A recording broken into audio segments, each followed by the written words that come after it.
Nagari di Minangkabau adalah inti dari kultur Minangkabau.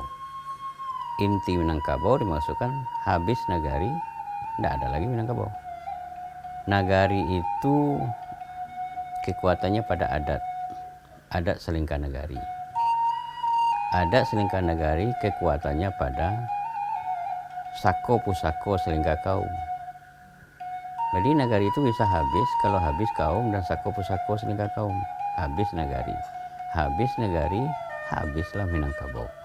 Di Minangkabau tidak ada kata kekuasaan dan tidak ada kata jajahan dan penjajahan atau konsep-konsep perluasan wilayah tidak ditemukan di Minangkabau.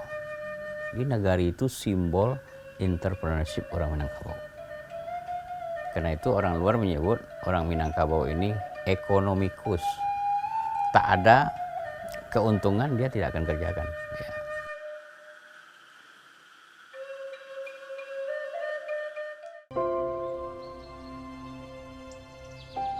Lain lubuk, lain ikan. Lain padang, lain belalangnya. Pepatah lazim ini mencerminkan bagaimana keberagaman di Nusantara ini. Sejak dahulu kala, keragaman adat dan budaya menjadi keunikan yang menyatukan kita dalam Bhinneka Tunggal Ika. Masing-masing daerah punya pesona yang jadi ciri khas. Sederhana tapi luar biasa, tanpa celah.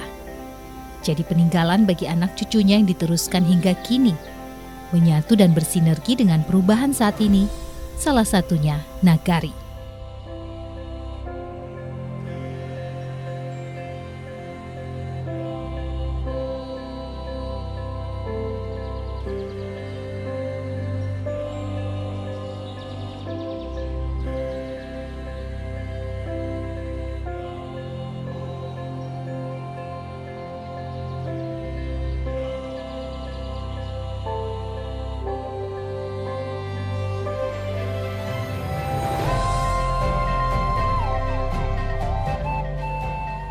Sumatera Barat punya lebih dari 800 nagari saat ini.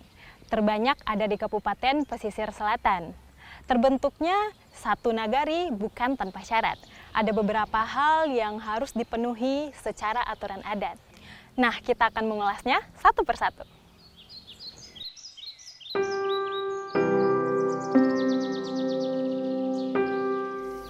Sebutan nagari hanya berlaku di Ranah Minang, Provinsi Sumatera Barat.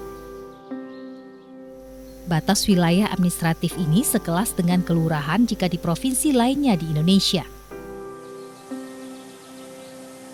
Ada sebutan desa di provinsi lain, akan tetapi nagari tidaklah sama dengan desa. Pariangan salah satu nagari di Kabupaten Tanah Datar, Provinsi Sumatera Barat. Nagari ini termasuk nagari Luhak Nantuwo atau nagari yang sudah tua di Ranah Minang.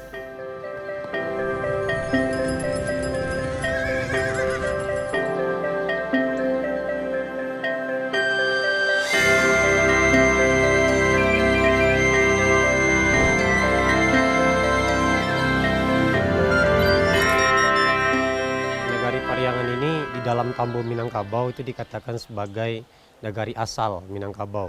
Artinya disinilah tatanan kehidupan Minangkabau itu pertama kali dibentuk. Gitu. Kemudian menyebar ke daerah rantau. Kalau bicara tentang Pariangan sendiri itu berasal dari berbagai sumber. Yang pertama ada mengatakan Pariangan ini berasal dari kata paruangan. Gitu. Ada yang mengatakan berasal dari kata riang-riang, tempat bergembira. Kemudian ada yang mengatakan berasal dari kata Parahyangan, negeri para dewa gitu. Nah, jadi secara singkat di Tambo itu menceritakan nenek moyang orang Pariangan itu, orang Minang itu turun di lembah Gunung Merapi, kemudian baru menyebar nanti ke seluruh seantero Sumatera, bahkan sampai ke Malaysia dan Patani, Thailand Selatan.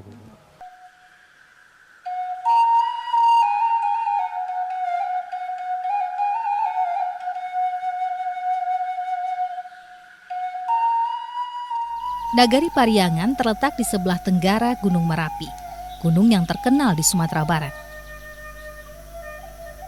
Keindahan puncak Marapi itu menjalar hingga ke kaki gunung, membuat nagari itu begitu mempesona karena topografi dan kesuburan tanahnya yang dimanfaatkan masyarakat untuk bercocok tanam. Selain ladang, ada sawah yang luas di Minangkabau. Ini membuktikan bahwa tidak ada nagari yang tidak punya potensi daerah. Jika tidak dari lahan basah, maka ada potensi lainnya.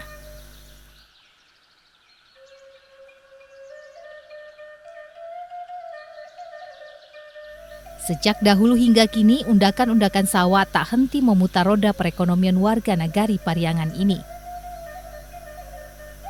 Permadani hijau dan kuning terhampar luas dengan aktivitas pertanian tradisionalnya. Tradisi lama yang sudah jarang ditemui ini. Aktivitas masyarakat yang masih kental dengan adat dan budaya itu membawa nagari Pariangan, nagari adat budaya yang sudah ada sejak dahulu kala itu, menjadi salah satu desa terindah di dunia.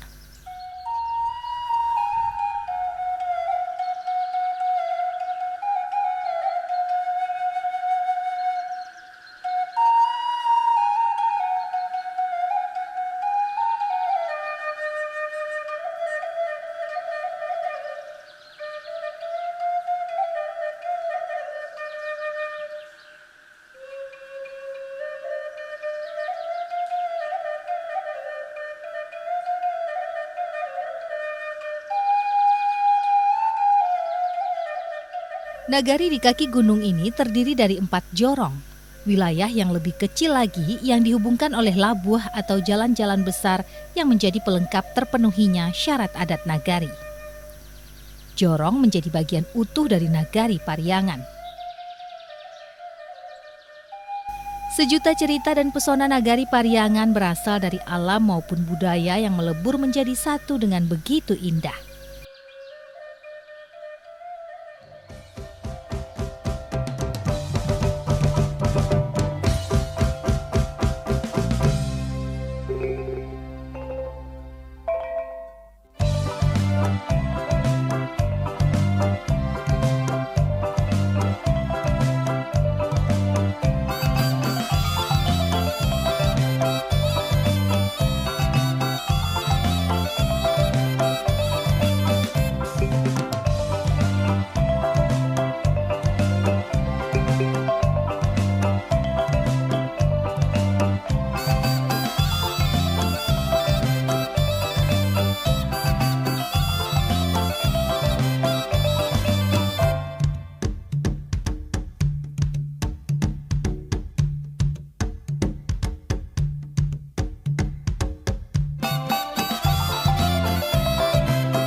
Nagari merupakan kesatuan adat yang punya wilayah ulayat tersendiri, anak kemenakan dan punya struktur pemerintahan secara adat. Pemerintah nagari sudah berkembang jauh sebelum Belanda menjajah Indonesia. Di nagari juga berlangsung tatanan demokrasi yang lebih tua daripada Eropa. Konsep adat yang diturunkan pada kaum dan suku-suku yang menetap di nagari itu.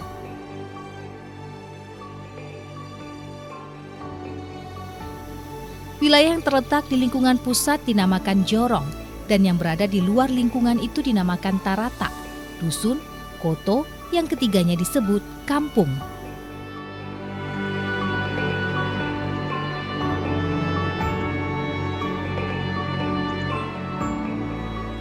Terbentuknya nagari disebut diamanahkan oleh Undang Adat Minangkabau. Limbago nan 10. Limbago nan 10 itu 2 cupak usali dan cupak buatan. Dan ampe undang dan ampe kato. Dia merupakan pemikiran nenek moyang kita dahulu, bagaimana cara membentuk negari. Disebutlah dalam Undang 20, Undang Luak dan Rantau, dan Undang Pembentukan Nagari. Undang Pembentukan Nagari yang pertama adalah nagari baka ampe suku. Artinya nagari itu punya 4 suku. Yang kedua, balabuah batupian, babalai bangun saji, basawah beladang. Jadi ada aset agama, ada aset ekonomi, ada aset fasilitas pelayanan sosial.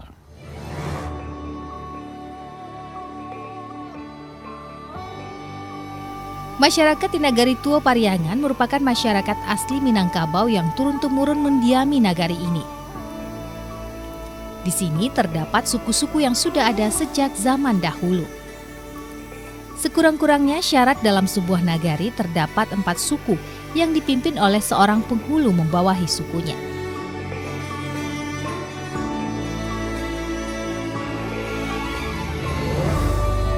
Syarat dari sebuah nagari itu yang pertama ada namanya tarata gitu. Di atas tarata nanti kemudian ada namanya koto gitu. Kemudian ada dusun. Nah, itu adalah syarat secara fisik gitu, secara kewilayahan administrasi atau geografisnya. Tetapi secara sosialnya nagari itu akan terbentuk jika adanya suku gitu. Sukulah nanti yang akan meramikan nagari. Nah, khusus di Pariangan, nagari Pariangan itu memiliki 8 suku. 8 suku, diantaranya Dalimo Panjang, Dalimo Singke, Koto, Piliang, Sukumbang, Melayu, kemudian Pidang Laweh, 8 suku gitu. Nah, hari ini di antara yang 8 itu cuma tinggal 7 gitu. Sikumbang hari ini sudah tidak ada di Pariangan. Ada berbagai sumber mengatakan Sikumbang merantau ke negeri sebelah, sehingga hari ini orang-orang Sikumbang yang diyakini dulu mereka Sikumbang, hari ini istilahnya Malako Kadalimo Singke.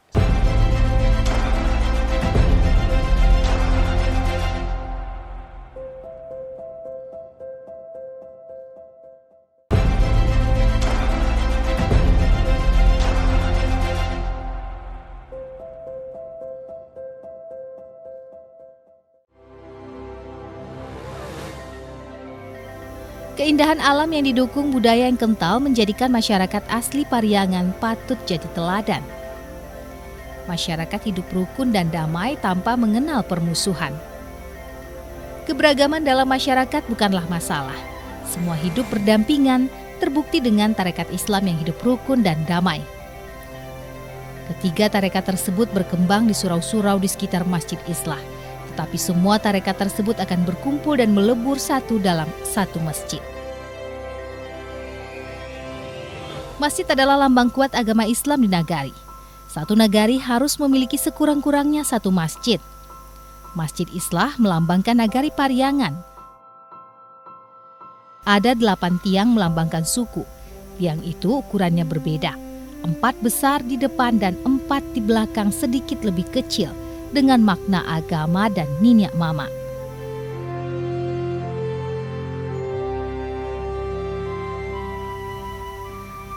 Jendela juga 8, menegaskan 8 suku di nagari ini.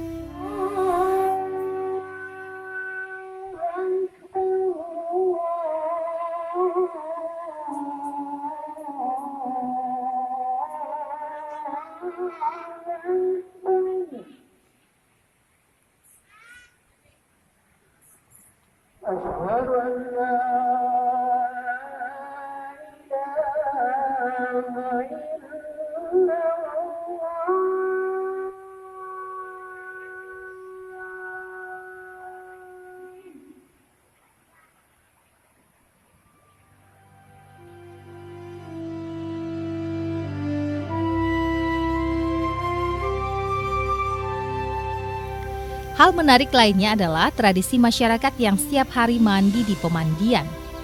Itulah tradisi yang masih melekat dan merupakan khas nagari Pariangan.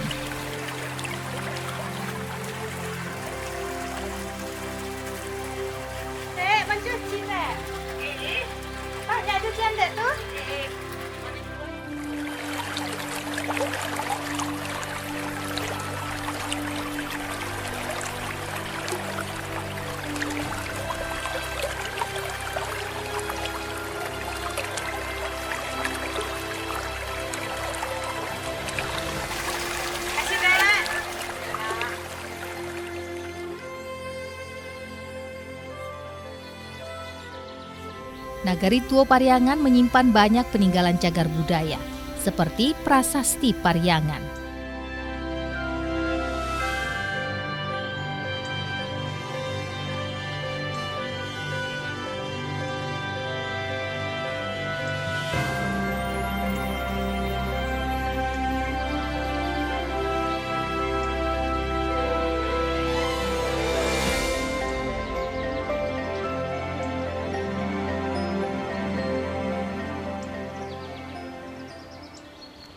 Nah, pemirsa, di Nagari Tuo Pariangan ini terdapat 3 batu, yang dimana di tempat saya berada ini disebut prasasti tanah datar, atau bisa disebut dengan batu prasasti Pariangan.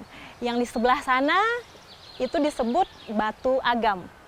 Nah, yang di sebelah sananya lagi itu terdapat batu 5 puah, yang dimana ketiga batu tersebut disebut Tigo Tungku Sajarangan.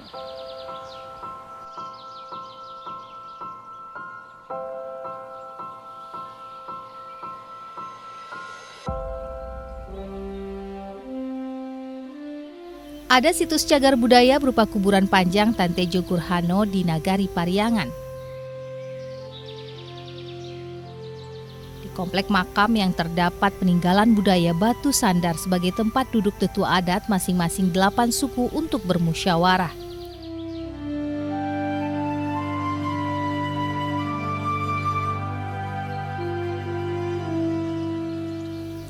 Balai adalah tempat bermusyawarah bagi nenek mama, penghulu, dan gadang basa batuah.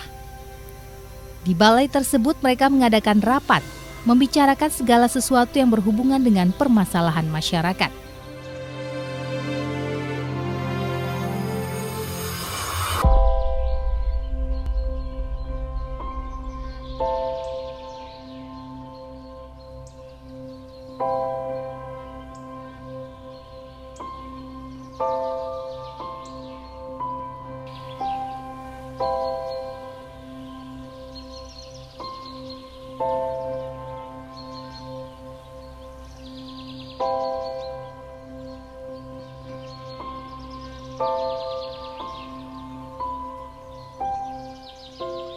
Berbagai hal yang menjadi jati diri Minangkabau masih melekat erat di Nagari Tuo Pariangan. Tidak ikut tergerus modernisasi, pantaslah media luar negeri pernah menganugerahkan Desa Pariangan sebagai salah satu desa terindah di dunia. Semoga masyarakatnya bisa mempertahankan prestasi ini.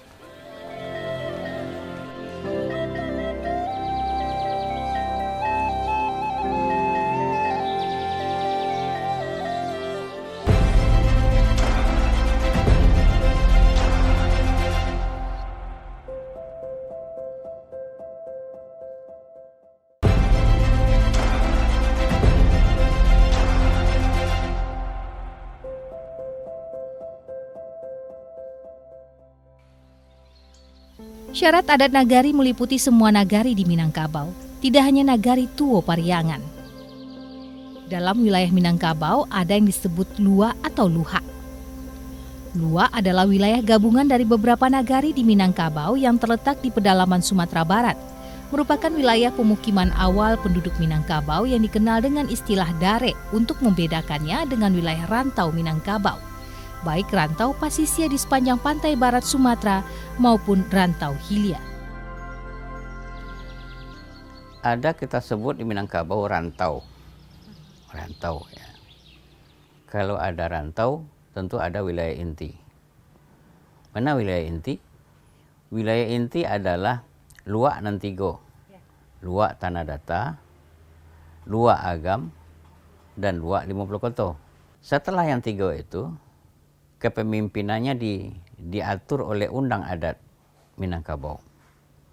Luak Bapangulu, Rantau Barajo.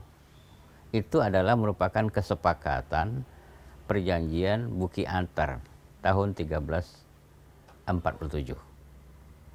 Pemisahan atau pendistribusian kewenangan antara raja dengan penghulu. Perjanjian antara Aditya Warman dengan Datuk Penghulu di Minangkabau. Kapau merupakan salah satu nagari yang terdapat dalam Kecamatan Tilatang Kamang, Kabupaten Agam, Provinsi Sumatera Barat. Nagari Kapau luasnya hanya 475 hektar. Adalah nagari terkecil dari 3 nagari di Kecamatan Tilatang Kamang. Menurut jurai dan paparan orang tua terdahulu ketika nagari Kapau belum ditempati, disebut dalam Tambo Nagari Kapau yang telah disahkan oleh Kerapatan Adat Niniak Mama Anam Suku pada tahun 1931. Namun jauh sebelum itu, masyarakat terdahulu di Nagari Kapau mengaku mereka berasal dari Nagari Tuo Pariangan.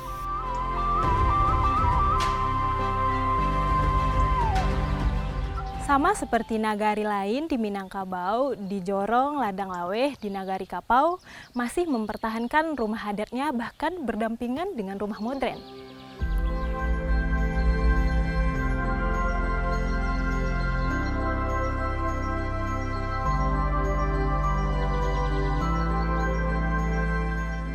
Sama halnya dengan nagari lain, Nagari Kapau punya labuah, jalan besar yang menjadi alat vital bagi masyarakat, jantung perekonomian.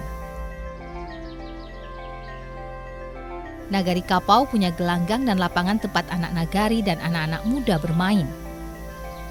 Gelanggang juga dapat dipakai untuk tempat mengadakan pertunjukan dan berbagai acara lainnya.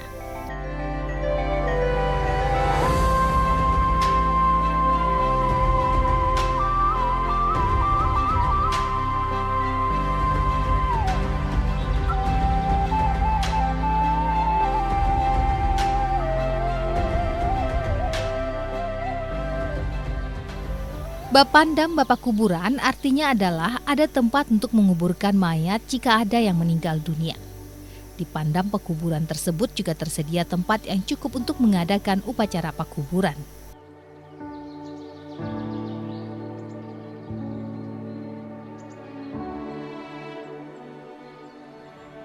Pemerintah Nagari menjadi ujung tombak dan perpanjangan tangan pemerintah kabupaten. Semua terlaksana dengan baik berkat hubungan baik dan koordinasi antara pihak Nagari dengan Niniak Mama Kerapatan Adat Nagarinya. Seiring sejalan semuanya berkembang bahu-membahu dan saling dukung.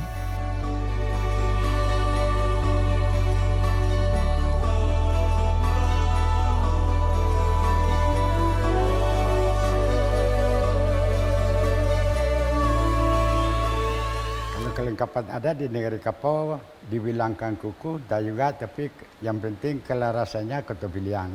Jadi tatanan adatnya mungkin berbeda dengan tempat lain, tidak sama.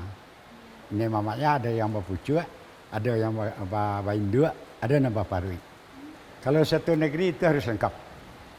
Ada ladang, ada sawah, ada masjid, ada apanya bandar